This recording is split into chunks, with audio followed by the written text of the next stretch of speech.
வணக்கம். பெரிய முதலீடே இல்லாம ரொம்ப சிம்பிளா செல்வம் சேர்க்க முடியுமா? நிச்சயமா முடியும். அதுக்கு ஒரு சூப்பரான வழி இருக்கு. அதத்தான் வெறும் 5 நிமிஷத்துல நாம பார்க்க போறோம். சரி, வாங்க ஆரம்பிக்கலாம். இப்போ நான் உங்ககிட்ட மாசம் ஒரு 5000 ரூபாய் சேமிக்க சொன்னா நம்மள நிறைய பேர் என்ன சொல்லுவோம்? ஐயோ, அதெல்லாம் முடியாதுப்பா அப்படின்னு சொல்லுவோம் இல்லையா? ஆனா அதே பழக்கம் எந்த ஒரு டென்ஷனும் இல்லாம மார்க்கெட் ஏறிதா இறங்குதான்னு பார்க்காம ஏன் ஃபினான்ஸ் பத்தி எதுவுமே தெரியாமலே உங்கள ஒரு கோடீஸ்வரர் ஆக்கும்னு சொன்னா நம்ப முடியுதா? ஆச்சரியமா இருக்குல்ல. பணக்காரங்க பயன்படுத்துற ஒரு சீக்ரெட்டை இப்ப நாம தெரிஞ்சுக்க போறோம். இது ஒன்னும் பெரிய ராக்கெட் சயின்ஸ்லாம் இல்ல. ஆனா இத சரியா பயன்படுத்தினா இது ஒரு பயங்கர சக்தி வாய்ந்த ஒரு தந்திரம். ஓகே, அந்த ரகசியத்தை இப்போ உடைச்சிடலாம். எஸ்ஐபினா என்ன? வாங்க, ரொம்ப ரொம்ப சிம்பிளான வார்த்தைகள்ல புரிஞ்சுக்கலாம். சிப், அதாவது சிஸ்டமேட்டிக் இன்வெஸ்ட்மெண்ட் பிளான். ரொம்ப சுருக்கமா சொல்லணும்னா, நம்ம மாசம் மாசம் ஃபோன் பில் கட்டுறோம் இல்லையா, அதே மாதிரி ஒவ்வொரு மாசமும் ஒரு ஃபிக்ஸ்ட் அமௌண்ட்டை நாம செலக்ட் பண்ண ஒரு ஸ்கீம்ல இன்வெஸ்ட் பண்றது தான் இந்த சிப்.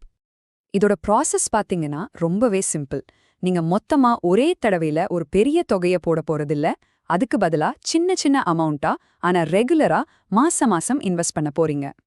ஆமாங்க, நீங்க கேட்டது கரெக்ட் தான். அவ்வளோதான். எஸ்ஐபியோட முக்கியமான கான்செப்டே இவ்ளோ சிம்பிளானது தான்.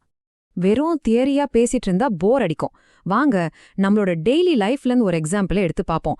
அப்பதான் இதோட பவர் என்னன்னு நமக்கு இன்னும் சூப்பரா புரியும். நம்மள பலரும் டெய்லி ஒரு டீயாச்சும் குடிப்போம். அதோட விலை ஒரு 30 ரூபான்னு வச்சுக்கலாமே. இது பார்க்கறதுக்கு ஒரு சின்ன செலவு மாதிரி தான் தெரியும். ஆனா இந்த சின்ன செலவு ஒரு மாசத்துக்கு என்ன ஆகுதுன்னு பாருங்க. ஒரு நாளைக்கு 30 ரூபாய்னா 30 நாளைக்கு கரெக்டா 900 ரூபாய் ஆகுது. இப்போ இதையே ஒரு வருஷத்துக்கு கணக்கு போட்டா 10,800 ரூபாய். ஒரு நிமிஷம் யோசிச்சு பாருங்க.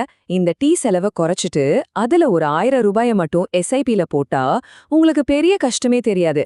ஆனா உங்க ஃபியூச்சர் உங்களுக்கு தேங்க்ஸ் சொல்லும். சரி, இப்போதான் இந்த விளக்கத்தோட ரொம்பவே இன்ட்ரெஸ்டிங்கான பகுதிக்கு வந்திருக்கோம். இந்த சின்ன பழக்கம் எப்படி ஒரு பெரிய செல்வத்தை உருவாக்குதுன்னு பார்க்கலாமா? மாசம் 5000 ரூபாய் இது ஒரு பெரிய தொகையா தெரியாது. ஆனா ஒரு சராசரியா 12% வருமானத்துல இந்த சின்ன பழக்கம் என்ன மேஜிக் பண்ணுதுன்னு பாருங்க.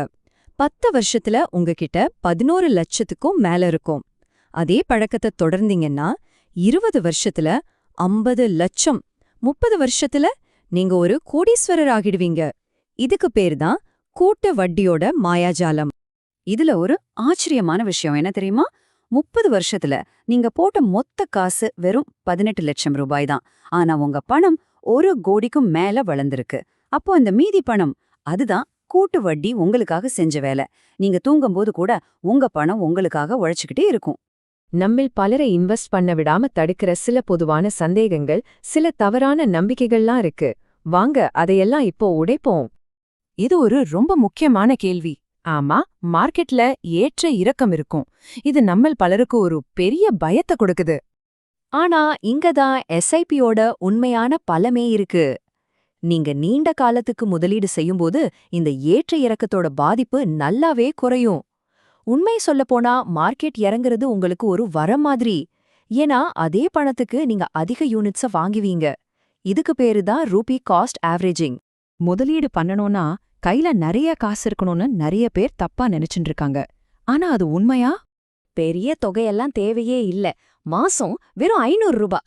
ஆமாங்க, வெறும் 500 ரூபாய் இருந்தா போதும். உங்க முதலீட்டு பயணத்தை நீங்க தைரியமா தொடங்கலாம். அதனால பணம் இல்லங்கிற பேச்சுக்கே இடமில்ல. சரி, கடைசி தடை.